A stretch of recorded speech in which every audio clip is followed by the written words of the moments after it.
So you just installed DaVinci Resolve for the first time and you have no idea what to do. Well, I got you, because I will teach you the basics of DaVinci Resolve in this video and make sure you become a good video editor. Let's go. So the first thing you'll see when opening DaVinci Resolve is going to be this window right here. And this is your project manager. This is where you're able to create a new project or open a project that you're already working on. So in my case, I have two projects right here, but if you're new to DaVinci Resolve, this is going to be completely empty. So what you need to do is that you need to go to new project, you click on that, then it's going to open this window, and this is where you can select the name of your project. In this case, I'm going to go with tutorial, and then you have the media location. This is something that you use in case you want to select a specific place in your computer that you want to save your project. So the moment you click change location, it's going to open another window and it's going to let you choose where you want to save your project. Once you're done, you click create and it's going to do everything for you.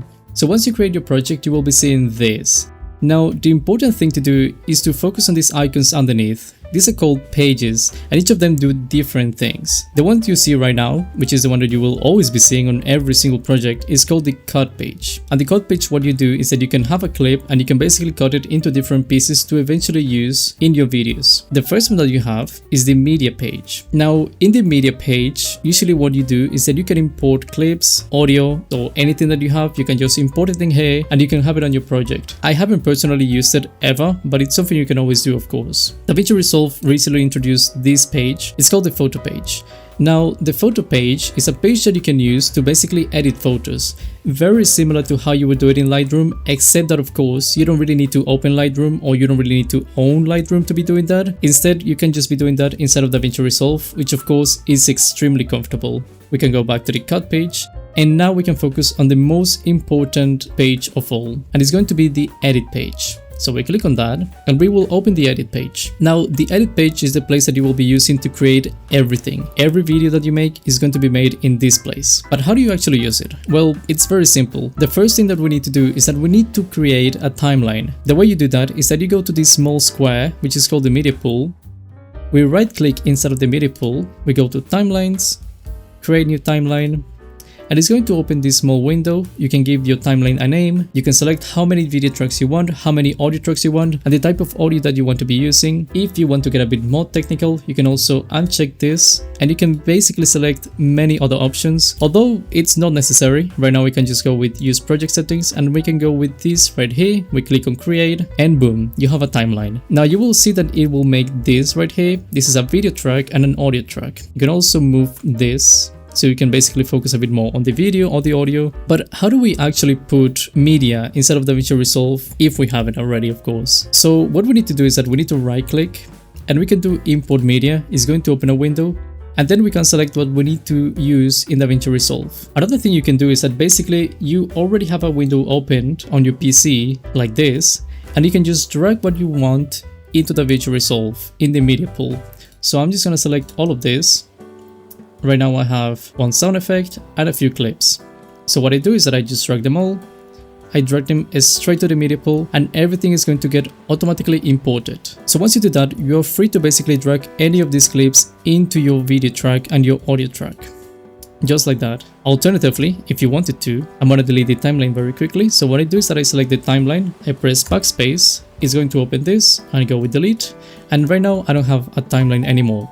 What you can do to create a timeline also is basically you import everything first and then you can just drag it and it's going to make the timeline for you. Now keep in mind that if you do it this way, it's going to copy all of the settings of your video. In my case, I normally prefer just not having anything. So what I do, I'm going to delete this timeline. So again, I'm going to select the timeline, backspace and delete. And I'm going to make a new timeline. So I right click in the media pool.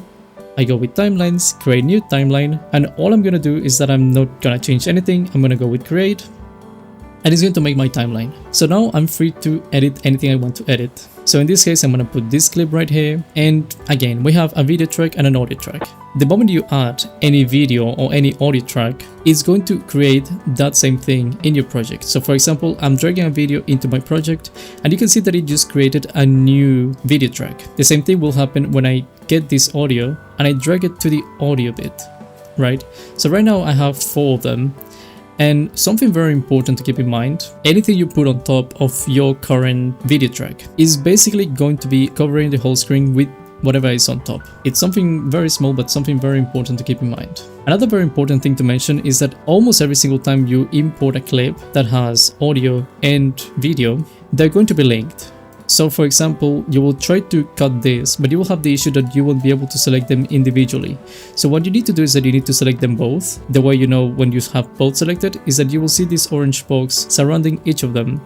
The way you unlink this is by clicking this icon, and now you see I can select them individually, which is very useful of course. Now let's say for example that in this video I want to go and I want to cut. Basically I want to get rid of this bit, I don't want to have this. One thing you can do is that you can go with this option right here, and then you can do it manually this way. Once you're done, you will see that your clip is like separated from the rest. So now if you wanted to, you can move it around, you can do it like this. You can move it as much as you want, or you can just delete it. All you do is that you make sure it's selected. So again, you make sure you have the orange box, you press backspace, and now it's deleted. One very important thing, if you wanted to zoom, is that you can basically press Alt and scroll with the mouse wheel. You can also do Control and scroll with the wheel. In this case, it's going to be moving it left and right. You can also do it this way, but it's something you can always do. And if you want to zoom, what you do is that you press Shift and wheel scroll as always. Anyway, so we want to cut this. But what if we want to also cut the audio at the same time? So there's a small trick for that. Normally I just do this and I do that. And you may be wondering, well, how did I do that? And it's actually very simple. Something very important in DaVinci Resolve and any video editing program is that you will be making hotkeys. So if you want to make one in DaVinci Resolve, what you do is that you go to the left top corner, you go to keyboard customization, and it's going to open this window. Now, of course, there's going to be a lot of options. You won't be using all of them, but you can create your own. And for example, if you ever wonder what any of these keys do, what you can do is that you can basically press the one that you want to see what it does. In this case, the 1, it will tell you what it does. In this case, cut to angle 1 and split clips. In this case, the important thing, and this is actually a custom key that I have, is the split clips one. So if you wanted to set this up, what you do is that you go to this small search bar and you write split clips. It's going to show you basically the split clips option, and it's going to tell you what keystroke you need to use in order to be using that. So the way you set it up is that you basically select it, you'll see this small orange box. All you have to do is press, for example, 2. It's going to open this option in the case you already have it, and it's going to say 2 is already assigned to that. So do you want to assign this? In my case, I'm going to do cancel. In your case, you will be doing assign, or it's just going to assign to any key you chose. Once you're done, you do save and close. So what I do with the 1 is that every single time I have my clip selected, actually I don't even need to have it selected in this case, all I do is doing 1 and it's going to make the cut on the video and the audio. Now you have to keep in mind that if you do it this way without selecting anything, for example, I want to make another cutting here, everything that is on top is going to be taken. So how do you actually make it so you only cut this video? For example, well, all you have to do is select it, 1, and in this case, it's not going to take the video, it's not going to do anything with the audio, it's just going to take one single thing at the same time. Same thing if I want to have the video and the audio at the same time, that's all you do. If you want to select multiple things at the same time also, you can just basically press Ctrl and click what you want to select, and you can just keep pressing as much as you want. And it's going to be selecting things individually, and that's how you do it. So, for example, I'm going to be deleting this right here, and gonna be moving this clip that is an explosion effect. I'm gonna be also modifying this a bit so the audio starts as soon as possible. Let's go with that. And what do you do exactly if you wanted to remove, well, in this case, the green screen? It's actually very simple. This is something that you do in another one of the pages that is called the Fusion page. So the Fusion page is this one right here. You click it and it'll take you straight to the Fusion page. So in the Fusion page, let's say for example, you don't really want to use this explosion. What if you want to use this clip instead? What you do is that you select the clip, you right click, and you go to this option that says Open in Fusion page. So you select it, and now when you go to the Fusion page, it's going to be doing this. Same thing if I want to go back to the explosion, I select it, right click, and Open in Fusion page. So to remove this green screen, it's something that we do in the Fusion page, but keep in mind that in the Fusion page you can animate text, you can animate images, you can do a lot of crazy things. There's way too many options, and doing that in a single tutorial is basically impossible. But the basics of this is that you will have this small area showing you what you have, Then you have this right here, which is going to be the frames of your video. In this case, for example, you can just see everything. And the way we remove this green screen and the way we actually use the Fusion page is by using the nodes. So what we do is that we press Shift and space, and it's going to open this window right here. In my case, I already have something written, but in your case, it's going to be completely empty. For this very specific case, what we do is that we use the Delta key. So we do that, we do add, and it's going to bring you this right here. So what do you do with it exactly? Well, in order to use this, what you do is that you drag this yellow arrow and you connect it to this small dot right there. And then you grab this gray square and you drag it back here. Now, you will also see that every single time you select one of these nodes, it's going to change the option on the right.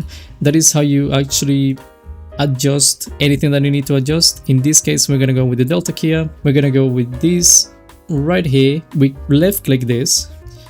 We keep it clicked. Then we just drag it to this green color. And now you see that it doesn't really have a background anymore. There's only an explosion. So we can go back to the edit page. And now you will see the explosion right here. So now the explosion also has an audio effect. But what if we want to make this explosion bigger than that? Well, what we need to do is that we need to make sure we have this explosion selected, not this clip, not the audio track, this explosion. So now we can use this section right here. Now let's move it a bit. Let's do it like something like this so we can actually see it very nicely.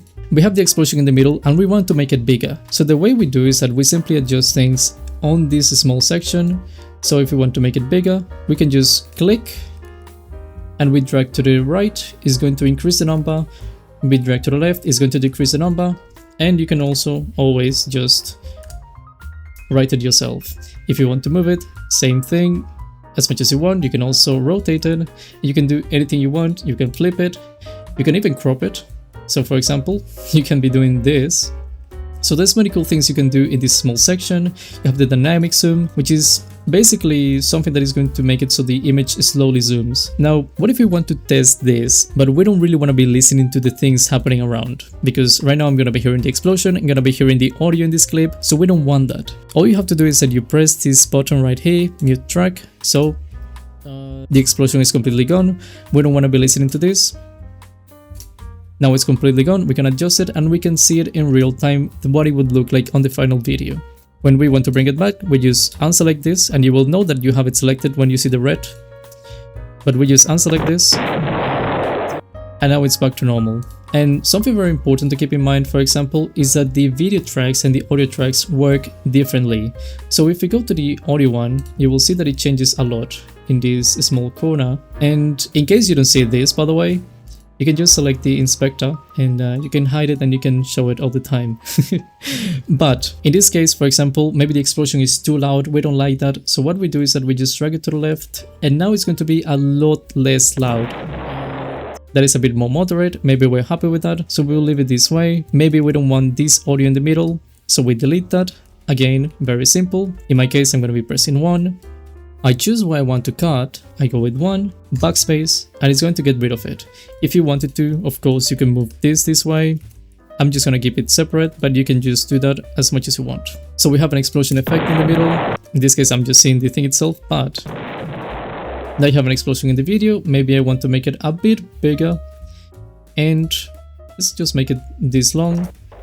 So then it goes back to the video, right? Very simple stuff. Obviously, there's also a lot of things that you can do in this section. I'm just simplifying it a lot for the sake of making things easy. Like I said before, you can also adjust this. So if you want to at some point focus on the audio or focus on the video, maybe you don't really want to think too much about that, you go with that and then you just drag it. That is completely up to you. So what if, for example, I am happy with this explosion, right? I think, well, that explosion looks great. It's beautiful. I think it's amazing.